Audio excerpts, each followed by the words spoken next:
স্বামীৰ অত্যাচাৰ সহ্য কৰিব নোৱাৰি নিজকে শেষ কৰিলে জিম্পি শইকীয়াই আৰু মৃত্যুৰ পূৰ্বে হাতত লিখি থৈ গ'ল সুইচাইড নোট। দৃশ্যাংশ দেখুৱাইছো। এক চাঞ্চল্যকৰ ঘটনা সংঘটিত হৈছে। স্বামীৰ মানসিক আৰু শাৰীৰিক অত্যাচাৰ সহ্য কৰিব নোৱাৰি নিজকে শেষ কৰি দিলে দেৰগাঁৱৰ মিছামৰাৰ জিম্পি শইকীয়া নামৰ বোৱাৰীগৰাকীয়ে। মৃত্যুৰ পূৰ্বে এনেদৰে জিম্পিয়ে নিজ হাতত লিখি থৈ গ'ল সুইচাইড নোট। প্ৰায় 9 বছৰৰ পূৰ্বে বিবাহপাশত আবদ্ধ হৈছিল স্বামী অভিজিত বৰাৰ সৈতে।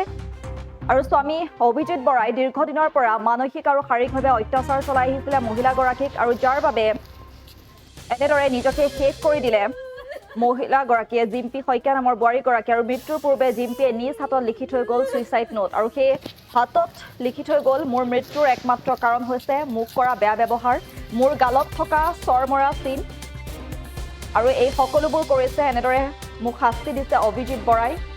এনেদৰে হাতত সুইচাইড নোট লিখি থৈ গ'ল মৃত্যুৰ পূৰ্বে জিম্পি শইকীয়া নামৰ বোৱাৰীগৰাকীয়ে।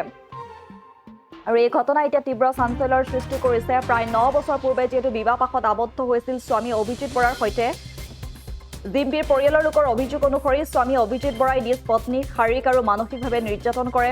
অভিজিতৰ শাৰীৰিক আৰু মানসিক নিৰ্যাতন সহিব নোৱাৰি চৰম সিদ্ধান্ত বাছি লোৱাৰ সন্দেহ প্ৰকাশ কৰিছে পৰিয়ালৰ লোকে। ইতিমধ্যে জিম্পিও নিজ হাতত মৃত্যুৰ পূৰ্বে এখন সুইচাইড নোট লিখি থৈ গৈছে, আৰু য'ত উল্লেখ আছে স্বামী অভিজিত বৰাৰ নাম। জিম্পি আছিলে এগৰাকী নম্ৰ আৰু অমায়িক ছোৱালী। ইতিমধ্যে মাতৃয়ে সেই কথা সংবাদ মাধ্যমৰ আগত প্ৰকাশ কৰিছে। আৰু স্বামী অভিজিতৰ দীৰ্ঘদিনৰ সেই নিৰ্যাতন নীৰৱে সহ্য কৰি গৈছিলে জিম্পিয়ে। ইতিমধ্যে জিম্পিৰ পৰিয়ালৰ লোকে অভিজিত বৰাৰ ওপৰত দেৰগাঁও থানাত এখনি গোচৰ ৰুজু কৰিছে। লগতে স্বামী অভিজিত বৰাৰ লগতে পৰিয়ালৰ লোককো কঠোৰতম শাস্তি বিচাৰিছে পিতৃ মাতৃয়ে। আচলতে জিম্পিয়ে এই চৰম সিদ্ধান্ত বাছি লোৱাৰ বাবে আৰক্ষীয়ে তদন্ত প্ৰক্ৰিয়া অব্যাহত ৰাখিছে, আৰু এই ঘটনাই ইতিমধ্যে তীব্ৰ চাঞ্চল্যৰ বিৰাজ কৰিছে। বৰ্তমান অভিযুক্ত স্বামী অভিজিত বৰাক আৰক্ষীয়ে গ্ৰেপ্তাৰ কৰিছে, আৰু সোধপোছ বৰ্তমানে অব্যাহত ৰখা হৈছে। যিহেতু মৃত্যুৰ পূৰ্বে জিম্পি শইকীয়া নামৰ বোৱাৰীগৰাকীয়ে নিজ হাতত এখনি সুইচাইড নোট লিখি থৈ গৈছিলে, য'ত উল্লেখ আছিলে স্বামী অভিজিত বৰাৰ নাম। স্বামীয়ে দীৰ্ঘদিনৰ পৰা শাৰীৰিক আৰু মানসিকভাৱে অত্যাচাৰ কৰাৰ কথা উল্লেখ আছিলে সেই সুইচাইড নোটৰ। লগতে মোৰ মৃত্যুৰ একমাত্ৰ কাৰণ মোক কৰা বেয়া ব্যৱহাৰ, মোৰ গালত থকা চৰমৰা চিন, এয়া কৰিছে অভিজিত বৰা। এনেদৰে হাতত লিখি থৈ গৈছিলে সুইচাইড নোট। মৃত্যুৰ পূৰ্বে স্বামীৰ মানসিক আৰু শাৰীৰিক অত্যাচাৰ সহিব নোৱাৰি আচলতে নিজকে শেষ কৰিলে বুলি উল্লেখ কৰিছে জিম্পি শইকীয়াই। আৰু ইতিমধ্যে স্বামী অভিজিত বৰাক আৰক্ষীয়ে কৰায়ত্ব কৰিছে, তদন্ত প্ৰক্ৰিয়া অব্যাহত ৰাখিছে। দেৰগাঁও মিছামৰা দুলীয়া গাঁৱত সংঘটিত হৈছে এই ভয়ংকৰ ঘটনা, আৰু এই ঘটনা এতিয়া তীব্ৰ প্ৰতিক্ৰিয়াৰো সৃষ্টি কৰিছে।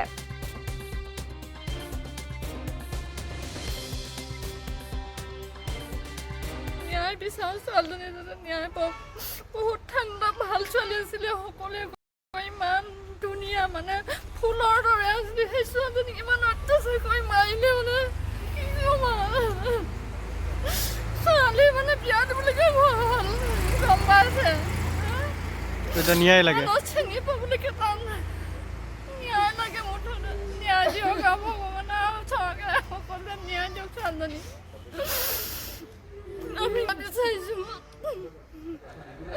আৰু দুখীয়া কঠোৰ শাস্তি পাওক যাতে, আৰু এনে ভুল কাম কৰিবলৈ কাহানিও যেন কোনেও নেভাবে। আপোনাৰ মিছামৰা দুলীয়া গাঁৱলৈ বিয়া হৈছিলে আপোনাৰ 2016 চনৰ 29 ফেব্ৰুৱাৰীত। তাৰপৰা তেখেতৰ হাজবেণ্ডৰ নাম আপোনাৰ অভিজিত বৰা, আৰু অলপ দিনৰ আগত পৰহি আপোনাৰ শুক্ৰবাৰ ৰাতিপুৱা ফোন পালোঁ যে তাইক কিবা এটা হৈছে বুলি। তাৰপৰা আমি ততাতৈয়াকৈ আহিলোঁ। অহাৰ পিছত আমাৰ দেখিলোঁ যে মানে তাই বিচনাত পৰি আছে মানে মৃত অৱস্থাত। তাৰপৰা আমি সোধা পোছাত কৰিলোঁ, পিছত গম পাইছোঁ যে তেখেত মানে যে কিবা হেৰি হৈছে বুলি, মানে ছুইচাইড কৰিছে বুলি আমাক কৈছে। ৰাতিপুৱা আমি খবৰ পাইছোঁ চাৰে 9মান বজাত পাইছোঁ, আৰু আমি খবৰ ৰাতিপুৱা। হাজবেণ্ডে বিশেষ একো নকৰে, তেখেতে ঘৰতে হেৰি কৰে, ঘৰতে আছে। তেখেতৰ এৰেঞ্জ মেৰেজ আছিলে, ঘৰৰ পৰাই চোৱা হৈছিলে, আৰু তেখেতৰ বিয়া হৈছিলে আপোনাৰ 2016 চনৰ 29 ফেব্ৰুৱাৰীত। জিম্পি শইকীয়া হয়। তেনেকুৱা মাজে সময়ে এবাৰ দুবাৰ কৈছিলে, তাৰপৰা দেউতাহঁতকো কয় যে মাজে তাক অলপ হেৰি কৰে, কিন্তু তাই বহুত বিশেষ আমাক একো নক'লে। হয়তো মদ্যপান কৰে বুলি আমি অলপকৈ গম পাইছোঁ, কিন্তু আমি যিহেতু আমি চকুৰে দেখা নাই বা সেইটো কাৰণে 100% ক'ব নোৱাৰোঁ, কিন্তু মানে বহুতে কোৱা শুনিছোঁ যে মানে মদ্যপান কৰে বুলি। আমি এটা বিচাৰোঁ যে এনেকুৱা মোৰ ভণ্টিৰ লগত নিচিনা যাতে আৰু 10জনী ছোৱালীৰ লগত নহয়, আৰু যাতে তাই উচিত তদন্ত পায় আৰু দৃষ্টান্তমূলক শাস্তি পায়, যাতে কোনো যাতে এনেকুৱা মানে ভৱিষ্যতে কিবা অত্যাচাৰ কৰা বা তেনেকুৱা কৰা হেৰিয়ত নহয় যাতে। হয়, তেখেতে হাতত নিজৰ লিখি থৈ গৈছে কি বুলি লিখিছিলে? তাই লিখি থৈ গৈছে যে মই আত্মহত্যা কৰিছোঁ আৰু তাৰ কাৰণে কাকো হেৰি কৰিবলৈ মনা কৰিছে, বেয়া পাবলৈ মনা কৰিছে, আৰু তাৰ কাৰণে সম্পূৰ্ণ জগৰীয়া তেখেতৰ স্বামী অভিজিত বৰাক মানে জগৰীয়া কৰিছে। বিয়া হোৱা আপোনাৰ প্ৰায় 9 বছৰ হৈছিলে। সন্তান নাই বৰ্তমানলৈকে, তেনেকুৱা সন্তান হোৱা নাছিলে, আৰু ঘৰুৱা মানে পিঠিটোৰ দাগ আছে, তাৰপৰা নাকতো দাগ পাইছে, আৰু তেনেকৈ মানে গাত অলপ স্পট পোৱা হৈছে, অত্যাচাৰ কৰা হয়। আৰু তাই মোক মাজে মাজে কয় যে দেউতা মই এনেকুৱাটো হৈছে তেনেকুৱাটো হৈছে, মানে অলপ অশান্তি অনুভৱ কৰিছোঁ। তাৰপিছত এদিন যোৰহাটলৈ মোক তাই ডাক্তৰৰ ওচৰত দেখুৱাবলৈ যাওঁতে তাইক সি মাৰিবলৈ উদ্যত হৈছিলে তাৰমানে। তেতিয়া তাৰ বায়েকে ভনীয়েকে ধৰিছিলে, ধৰাৰ পিছত সেই মাৰিবলৈ নাপালে তাই নক'লে আৰু মোক বিশেষ কথাটো। তাৰপাছতে তাইক মই তেতিয়া কৈছোঁ যে তইতো ফোন চোন কৰিব লাগে, তাৰ বোলে মই ফোন নকৰোঁ। এতিয়া কাৰোবাৰ ভয়তে ফোন নকৰে নে সিহঁতি ভয় খুৱাই থৈছে নে সেইটো নাজানো। দৰাঘৰ মিছামৰা দুলীয়া গাঁৱত মানুহে একো নকয়, ভাত চাত খোৱাৰ পিছত আৰু শুই পেলাই এইটো কাম কৰিলে বুলি কৈছে। দেখিছোঁ নাকত তেজ ওলাই আছে, আৰু ইয়াত মানে ঘোচা মৰা চিন আছে, চিন দেখিছে? লিখি থৈ গৈছে হাতত যে মোৰ স্বামীৰ কাৰণে মোৰ মৃত্যু হ'ল বুলি। সদায় মদ খাইহে উৎপাত কৰেহে। মদ খাই বুলি এতিয়া কোৱা শুনিছে, আগতেতো নাজানো বাৰু। যিকোনো খবৰৰ বাবে যোগাযোগ কৰক 7099017330 লগতে 7099017110 নম্বৰত।